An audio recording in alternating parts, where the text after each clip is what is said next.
Olá amigos da EFO, eu sou o Fernando Magnola e hoje é um dia muito especial. Hoje vai ser a primeira aula do nosso curso gratuito sobre fotometria aplicada. No texto da publicação, aqui embaixo, eu vou deixar um link onde eu explico exatamente como vai funcionar este nosso curso. Eu sugiro que você vá lá, é uma coisa de 3 minutinhos, mas que faz toda a diferença.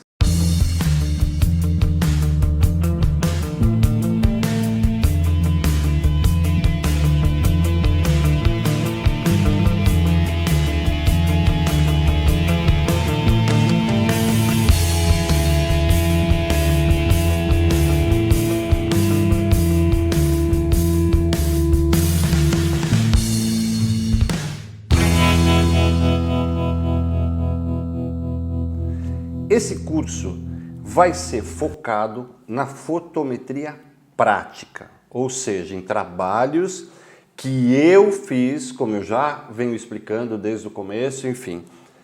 Uma coisa é você pegar e começar a explicar os botões, porque eu acho que isso você tem que fazer quando você comprar o seu fotômetro. Eu indico, eu não vivo sem ele, certo? E vou explicar por uma razão muito simples. Vamos supor, eu tenho aqui um setup de luz contínua montado, que é uma coisa que você encontra, por exemplo, em fotografia de eventos, em fotografia de casamentos. Vou dar um exemplo. Eu tenho aqui um modo, vou apertar aqui, modo, e você vai ver que muda ali, as coisas mudam embaixo. Então esse é o modo AMB.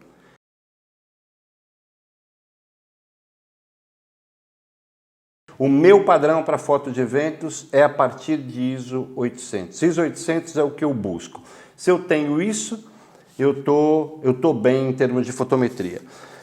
Então aqui, por exemplo, eu vou botar o ISO 100, certo? Vou voltar o ISO. E como é que funciona na prática? ISO 100. Eu estou aqui com uma velocidade 60, que é uma boa velocidade, certo? Então eu vou apertar aqui e você vai ver que me deu um número, vou ver ali pelo espelho, deu 1.47, certo? Se eu tenho uma lente 1.4, eu já estou com isso resolvido. Suponhamos que eu não tenha uma lente 1.4, que não tenho mesmo, minha lente é mais luminosa, é 1.8, certo? A partir daí, eu tenho uma 24-70-4, e como eu prefiro trabalhar na zona ótima, né, que no meu canal aí tem vários vídeos que falam do assunto, então eu subo o ISO. Vamos supor que eu queira trabalhar com 50mm, aqui está facinho. Eu acerto o ISO, aqui é 1.8, então vou lá e subo o ISO para 200. 125, vou subir o ISO para 200. Já dá 2.07, ou seja, uma lente 1.8 já se encaixa aqui. O ISO, vamos supor, então eu falo, aqui tá legal, mas eu queria pegar o ambiente um pouco mais exposto, não tem problema. O que que eu faço? Eu subo mais o ISO que já testei e 800 é top. Então, a partir daí já não gosto. O 640 é o ideal, certo? Mas eu vou deixar em 800. 4.07, ou seja, é quase 5.6 e eu já consigo trabalhar. Aos poucos você vai entender completamente como isso funciona. Eu escolhi para esse primeiro tema moda, mas também é uma luz em exterior com situações combinadas, onde eu uso flash portátil, o sol, a sombra, um outro flash de recorte, ou seja, é uma luz um pouco complicada, mas muito fácil ao mesmo tempo, desde que você domine a fotometria. O mais complicado na fotografia é exatamente a medição de luz. Como foi que eu medi essa luz? Certo? Mostro o resultado, mostro também a pós-produção, ou seja, do clique à pós-produção, você vai encontrar tudo nessa aula, beleza? Espero que você goste. A segunda aula já está no forno. No final desse vídeo eu já dou um toque ali do que vai ser, para que você também já se prepare. Então é isso aí, pega a pipoca, se concentra, que não é difícil, e vem comigo para a luz. É nóis, bora lá. A grande diferença que existe entre o fotômetro, seja ele um Minolta 5F, como é o que eu uso há muito tempo, ou a linha Sekonic, que também é muito boa, ele é dividido, a grande diferença é que ele é dividido em décimos, enquanto dentro da câmera você tem o f-stop, ou os valores divididos em terços. Isso cria uma zona, certo? Entre as duas leituras, que tem que ser muito bem calculada, e eu já disponibilizei e vou fazer isso agora novamente, uma escala de transposição dos valores que você vê aqui e dos valores que você efetivamente vai colocar na câmera. Isto aqui é só um ponto de partida, é a partir daqui desta leitura que você vai incluir, vai usar o sistema de zonas, que eu explico no meu livro, é um livro muito curto, é um livro de 35 páginas, onde não tem encheção de linguiça, onde está tudo muito simplificado, mas 35 páginas para mim é muita informação, desde que você consiga absorver tudo aquilo, certo? A leitura não pode ser feita rapidamente, ela tem que ser feita por capítulos e a partir desses capítulos você usa na prática. Eu vou pegar aqui a primeira página do meu livro, porque desta maneira, se você eventualmente se interessar, pode também seguir por aqui, mas não é essa a intenção, é só mostrar porque eu sei que aqui eu tenho acesso mais fácil, eu sei qual é o conteúdo do livro. Zona 5 é isto aqui, olha, alta luz e sombra. E a média disso aqui que a câmera faz, ela mede outras zonas, tal, claro, mas entrega um resultado que é esta zona 5. Isto é a zona 5, ok? Para ficar bem claro e você não se perder achando que é alguma coisa muito complicada. É muito importante que antes de começar eu explique para você como funciona o pensamento do fotógrafo na hora de fazer a transposição dos dados que ele vê no fotômetro para a câmera, porque são coisas completamente diferentes. Enquanto aqui você vê que o flash meter, entre um f-stop e outro, tem uma divisão decimal, ou seja, de 10 partes, o que deixa isso tudo muito mais preciso. Na câmera, isso é mais grosseiro, eu diria, né? Porque nós temos só 3 divisões. Então, como que funciona isso? E eu vejo algumas pessoas que apontam o fotômetro, daí o fotômetro deu, por exemplo, 5,6 e 7. E eles, deu 5,6. Nada disso, porque a quantidade de luz que entra quando você está em 8 e abre um f-stop para 5,6 ou de 5,6 para 4, é o dobro, é como se você tivesse o dobro de luz. Se você estivesse fazendo uma foto com o sol como luz principal, seria como se você colocasse 2 sóis na mesma cena, é muita coisa. Então não é à toa que tem essa divisão, que é o que separa o raciocínio analógico, depois da digital, e aquilo que a câmera pode te oferecer em termos de opção de f-stop. Como essa vai ser uma tabela que nós vamos usar muitas vezes durante esse curso de fotometria, eu vou dar um exemplo prático para que você compreenda a importância desse tipo de raciocínio. Como isso facilita muito a sua vida antes da sessão, deixa tudo ajustado e aí é clique atrás de clique, sem variação nenhuma. Isso é extremamente importante na sua imagem corporativa, como empresário da fotografia. Porque se o cliente olha e vê que você clica, olha, clica, olha, clica, olha, ele pode pensar, mas esse cara aí nem é tão profissional, porque todo mundo faz isso. Até ele pode ficar por tentativa. Se você afina o seu raciocínio, isso vai fazer com que ele olhe para você com outros olhos.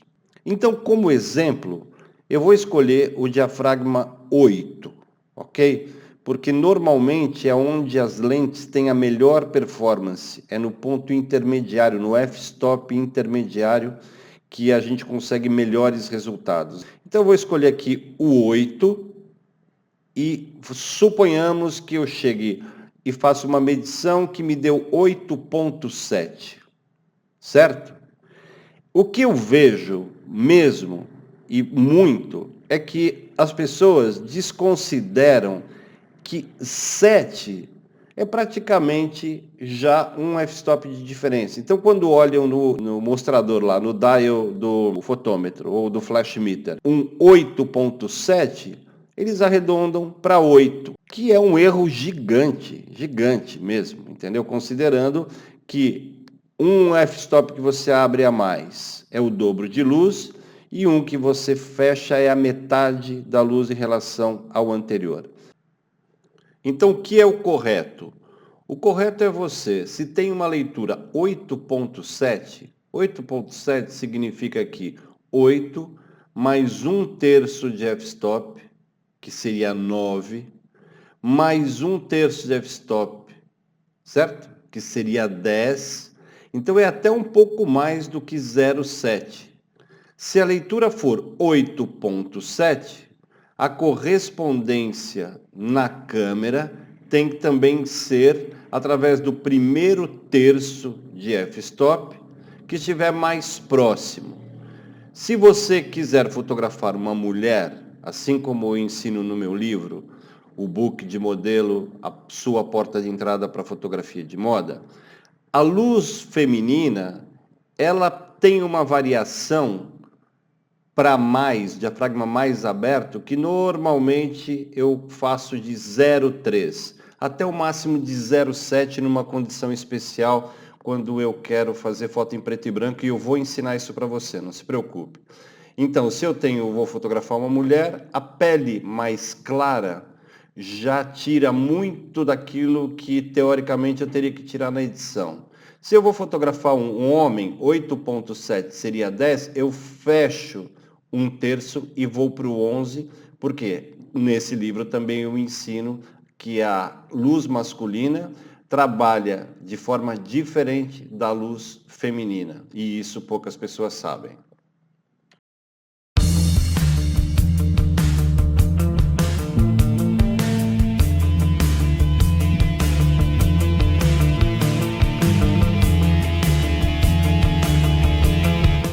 Bom, então vamos lá. Eu escolhi para esse curso todas as sessões que eu fiz com o equipamento mais simples que eu tenho. Isso para defender aquela tese que eu sei que funciona e que tem algumas pessoas que não gostam, mas que eu defendo que o que tem de ser full frame é o cérebro e não a câmera. Ótimo, se você tem uma full frame, ótimo. Mas se você tem uma APS-C, é para você poder acreditar que é possível ganhar dinheiro com fotografia, ir rentabilizando e não fazendo dívidas, e depois, na medida em que a situação financeira permitir e você conseguir tirar lucro do equipamento que já está pago, aí você vai lá e investe no equipamento que quiser, pensando em novos mercados.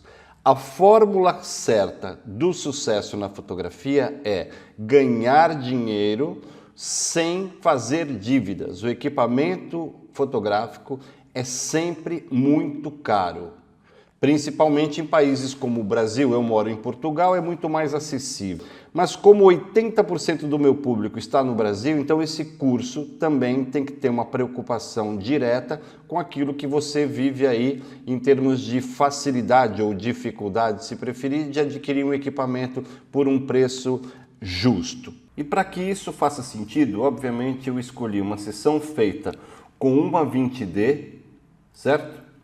Com uma câmera 20D, como vocês podem ver aqui, olha, com uma lente 50mm 2.5 macro, que é uma lente muito nítida, que eu uso inclusive para fazer fotos de produtos, fotos de joalheria, fotos de gastronomia, porque ela tem uma nitidez maravilhosa.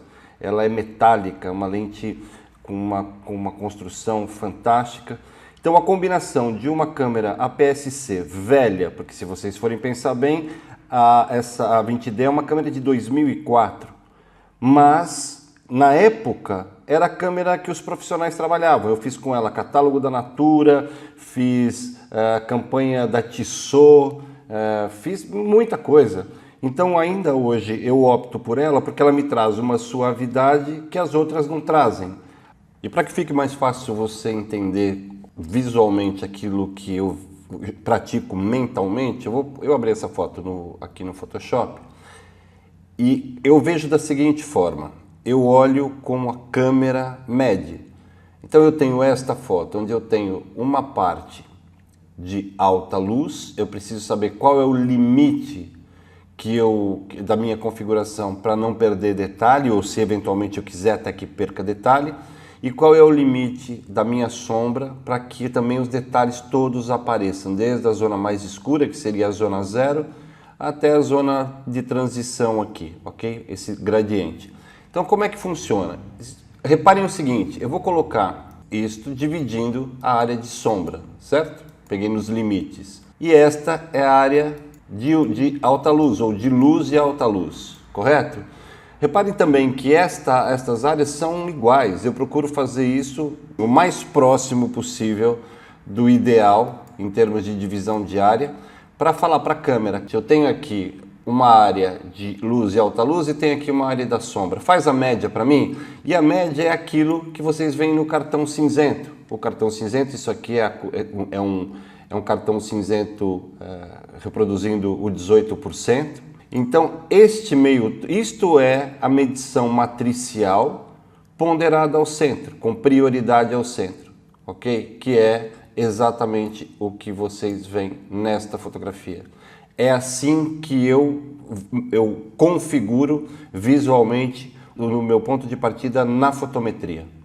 Bom, agora que você conseguiu visualizar aquilo que a câmera vê, porque a câmera não enxerga em cor, né? A parte de fotometria é em preto e branco, é luz, não é cor.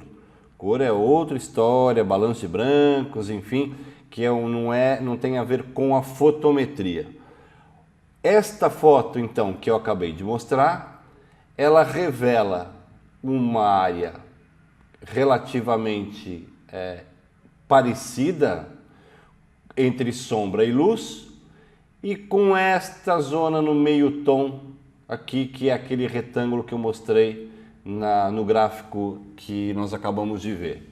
O que eu faço é agora entender qual é o limite máximo da alta luz e abro, se vocês forem reparar aqui, eu tenho 5,6, eu abro 2 f-stops, ou seja, passo pelo 4 e pelo 2,8,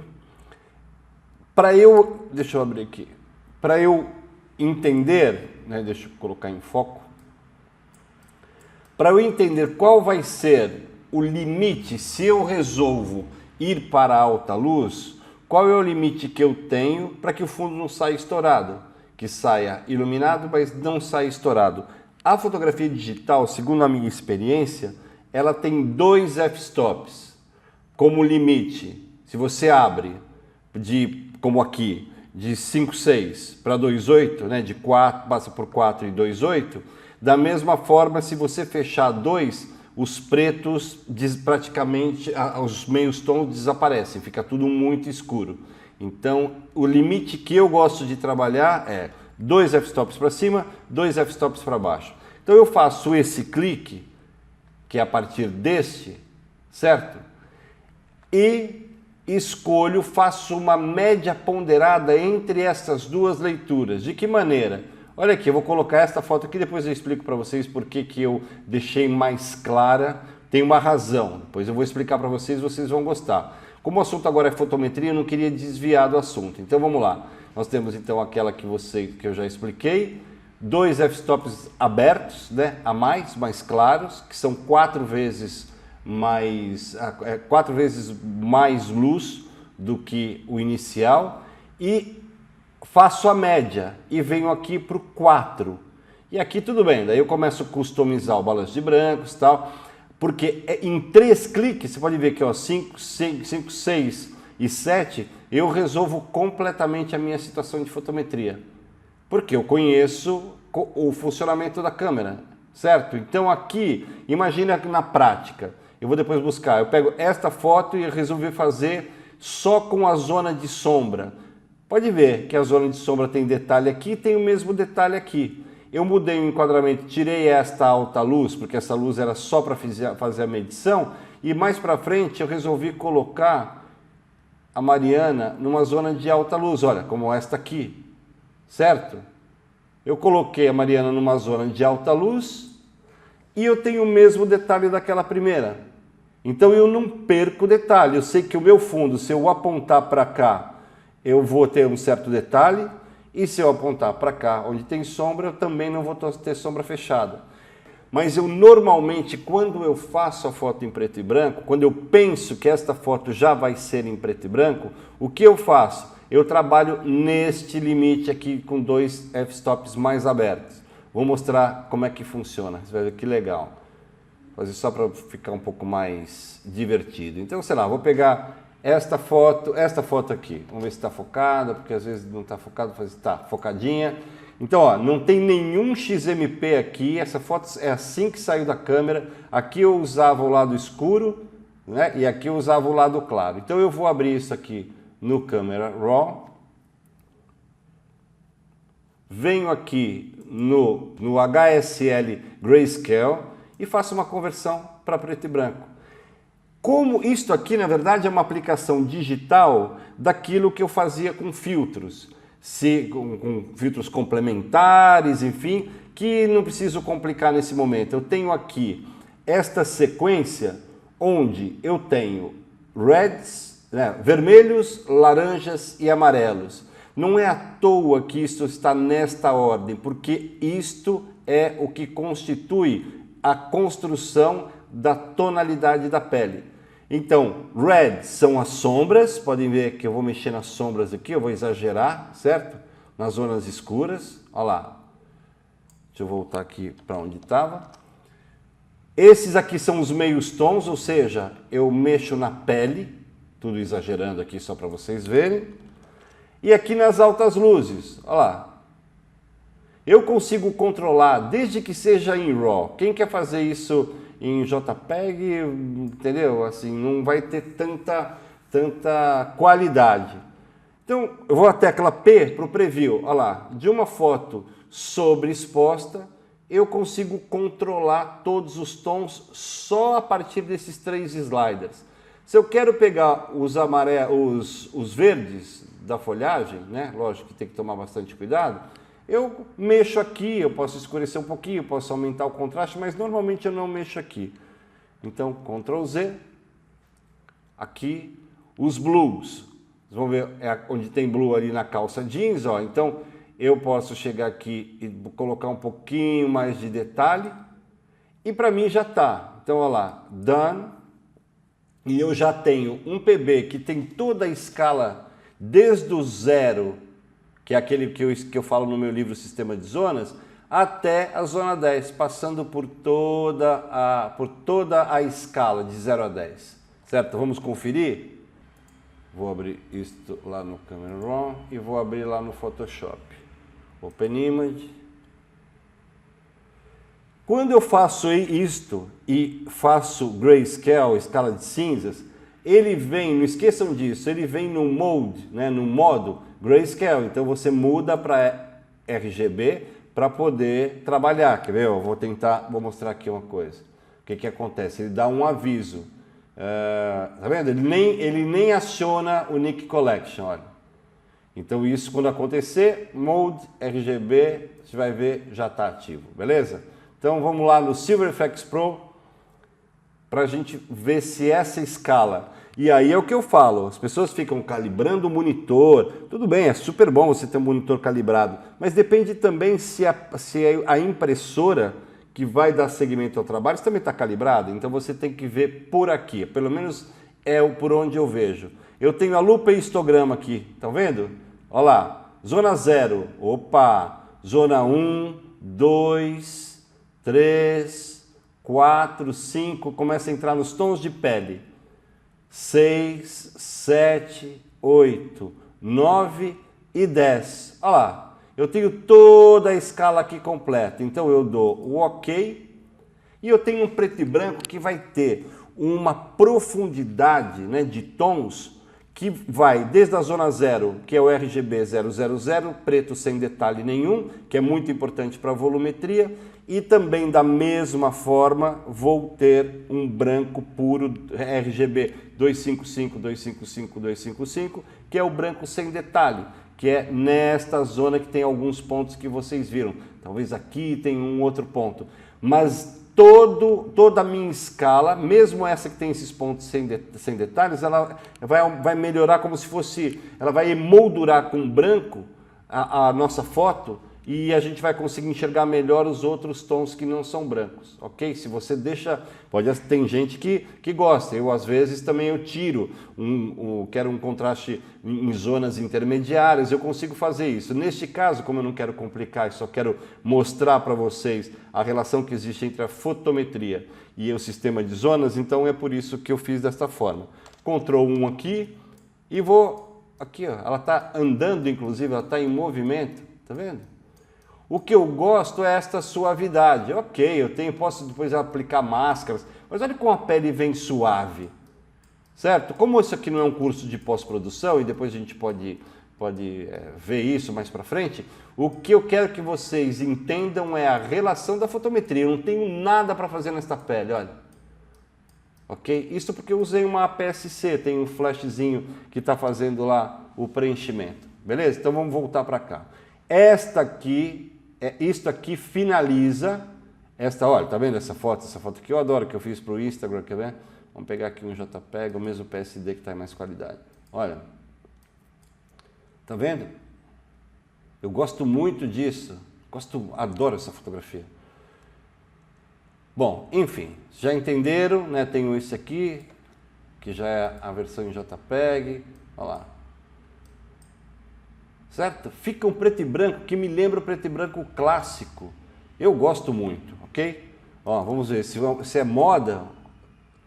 Não falta nenhum detalhe, eu consigo até... Vamos ver que marca que é esta aqui. E agora que você já percebeu que eu parto sempre da fotometria do fundo, para que eu possa ter controle sobre as altas luzes, sobre os detalhes. Isso é um tipo de fotometria, ou um tipo de construção fotométrica, melhor dizendo, que vai te ajudar muito quando você estiver numa situação de casamento, por exemplo, que é muito importante, né, você conseguir registrar com detalhe o ambiente do seu cliente. Não adianta nada chegar, dar uma flashada na frente, botar o flash em TTL, sem trazer toda a informação que é tão importante para a pessoa que te contratou, porque se ela quer a igreja X, você consegue registrar primeiro a luz do ambiente e a partir daí fazer a configuração da luz frontal. Para mim, este fundo, pela presença da alta luz nesta média fotométrica, eu acho que este fundo ficou um pouco escuro. Ele está bem, né? É uma média, esse é um ponto de partida. Então, o que eu faço? Deixa eu ver, eu separei até 4 fotos aqui para mostrar para vocês. Se opto para usar só a área da sombra, o que vai acontecer? Como eu tenho aqui o sol do lado direito, cria um degradê, cria um gradiente, né, de alta luz para sombra, e esta área acaba ficando mais escura. Esse método funciona tão bem que para mim, por exemplo, que nem aqui, que fiz uma opção pela sombra, tirei da alta luz nesse momento, eu consegui igualar este lado com este lado usando um flash portátil. Como você pode ver nesta foto aqui de making off, porque a mão está cortada, tem um certo movimento, embora eu goste dela, você pode ver aqui o flash lateral que iguala esta parte de trás aqui do fundo. Esse flash está lateral porque uma parte vem para cá, certo? Que faz ela atravessa o cabelo, igualando inclusive esse brilho que vem do outro lado, e ao mesmo tempo preenche esse fundo, deixando esta zona idêntica a esta zona. Vocês podem ver que não existe mais diferença de sombra. Aqui tem uma temperatura de cor um pouquinho diferente, porque tem o amarelo do sol, e aqui é um pouquinho uma temperatura que é mais para o flash, que é mais branco. aqui a gente nota qual é a vantagem de usar o fotômetro, porque independente do modificador de luz, se eu estou com sombrinha, softbox ou flash só com difusor, com o fotômetro eu consigo configurar isso milimetricamente e não preciso ficar no olhômetro. É a quantidade de luz que interessa, é a relação da luz de trás com a luz da frente. Então fica tudo muito rápido e muito preciso. Eu queria até abrir um parênteses aqui para mostrar uma coisa que eu esqueci de falar que é importante. Sempre que eu vou fazer uma medição, eu procuro ajustar a luz, a potência do flash, já que o flash tem, o flash da Cactus eu consigo configurar tudo à distância, até de 100 metros, se eu tiver um flash a 100 metros, eu não preciso ir até o flash, eu não preciso de assistente. Eu vou regulando a potência, que eu acho que é uma grande vantagem. Eu procuro sempre colocar a potência em valores conhecidos, ou seja, não em terços de f-stop. Aqui eu tenho 4, né, depois eu teria 4.5, suponhamos que tivesse dado 4.5 ou 4.7 no fotômetro, eu faria uma variação da potência para que entrasse ou no 4, ou no 5.6, ou no 8, 11, 16, enfim. Então, curtiu o vídeo? É legal, né? Esse se aplica para uma situação, por exemplo, de casamento, de um evento, como eu já disse. Você consegue controlar de uma forma muito precisa toda a medição da luz composta, como nesse caso, ok? É o que eu falei, aí eu tenho 2 flashes, os flashes são comandados à distância, porque eu uso Cactus, então até 100 metros eu consigo ajustar, vou ajustando até que dê exatamente a luz de preenchimento que eu quero e uso a luz do ambiente como como moldura, digamos, da composição. Ou seja, tenho tanto o fundo bem exposto, porque eu fiz a primeira medição com a câmera, e depois faço uma fotometria composta, porque eu pego o flash meter e ajusto o flash da maneira que eu quero, no f-stop que eu quero, tá bom? Eu vou colocar logo a seguir um pedacinho do vídeo que eu fiz durante a sessão que vai servir para a nossa aula 2. Foi uma situação completamente diferente. Eu tenho meu estúdio no 2º andar aqui da minha casa e quando a Mariana abriu a porta, eu vi uma luz pronta. E é isso que eu quero ensinar para você, que você às vezes não enxerga uma luz que é impossível jogar fora, que é a luz que emoldura, a luz ambiente, a luz que é o nosso ponto de partida. É só saber medir e vai ficar lindo, beleza? Então tá bom. Se gostou aí da aula, dá uma força com o teu like e vamos que vamos, tá bom? Até semana que vem. Abraço, é nóis. Tchau.